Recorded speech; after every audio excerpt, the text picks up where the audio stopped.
Eu disse na abertura que o QG do presidente Jair Bolsonaro não vai ficar parado vendo Lula produzir o início dessa onda, que foi aqui que você viu pela primeira vez e está repercutindo muito, e assim é tratado agora já dentro do QG do presidente, essa onda pelo voto útil no primeiro turno. O que eles admitem? Os aliados do presidente Jair Bolsonaro, uma peça importantíssima no processo decisório, também a ala política. O que eles admitem? Sim, o Lula está construindo o início dessa onda. Como? ele colocou todos os tijolinhos no lugar. Vem apresentando foto cada dia com alguém declarando voto nele, votos eleitores históricos de outros candidatos, outros partidos, adversários de Lula. Henrique Meirelles no início da semana. Hoje, Sérgio Fausto, diretor-geral do Instituto Fernando Henrique Cardoso, declarou à Folha de São Paulo que vai apoiar Lula. Ele é o braço direito de FHC. Eu contei ontem aqui que os petistas iam trabalhar nos próximos dias para trazer esses aliados de Fernando Henrique para perto. E foi o que aconteceu.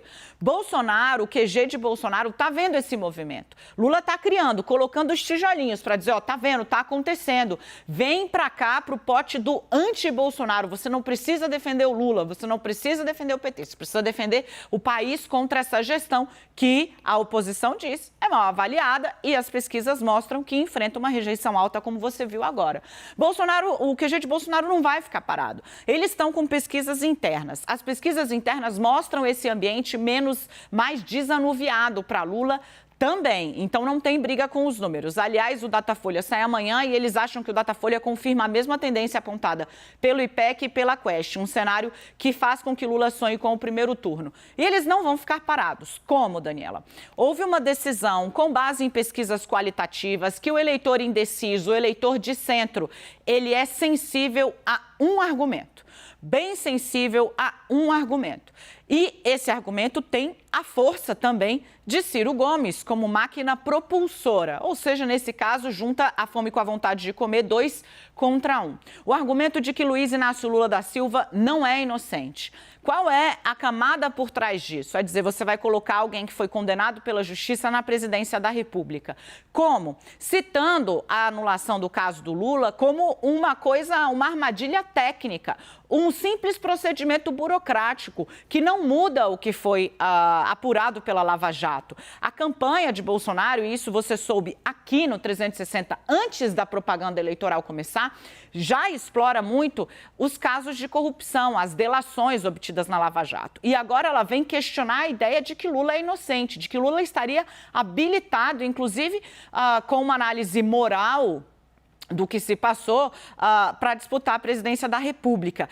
Isso é o que eles estão tentando colocar na rua para sensibilizar o eleitor indeciso ou mesmo o eleitor que está com Ciro ou Simone de desestimular a migração desse eleitor para Lula. Essa é a aposta do bolsonarismo, é isso que vai para frente a partir dessa semana com muita ênfase para fechar a primeira parte desse bastidor, né? Eles avaliam que Lula tem até o final dessa semana, domingo, para cristalizar essa onda. Digamos que formou uma marolinha, a maré puxou, eles querem evitar esse deságue. E eles acham que Lula tem esse tempo. Se na semana que vem isso não tiver virado de fato uma coisa orgânica, eles acham que está garantido o segundo turno e que não tem mais chance de Lula liquidar a fatura no primeiro.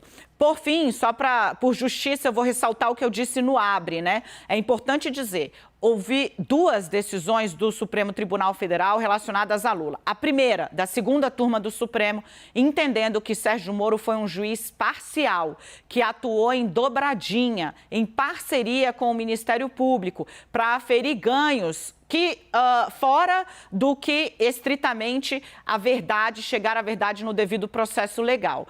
Essa dobradinha é vedada por lei. O juiz deveria ser uma pessoa equidistante. E ficou ali explicitado na chamada Vaza Jato que Moro não só trocava muito a ideia com Deltan Dallagnol e outros procuradores, como chega a indicar testemunhas, ele, juiz do caso, para falar contra Lula.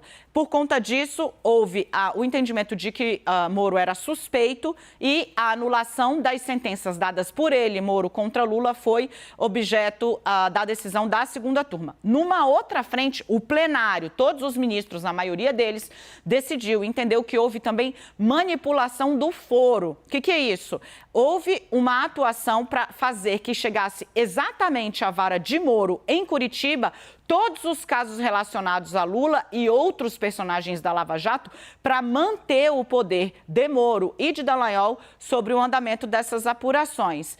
Isso fez com que, a pedido do ministro Luiz Edson Fachin, que era relator da Lava Jato, também fossem anuladas as decisões proferidas ali nos casos citados por ele, que atingem Lula e outros personagens da Lava Jato. Para finalizar, Lula respondeu a 26 processos,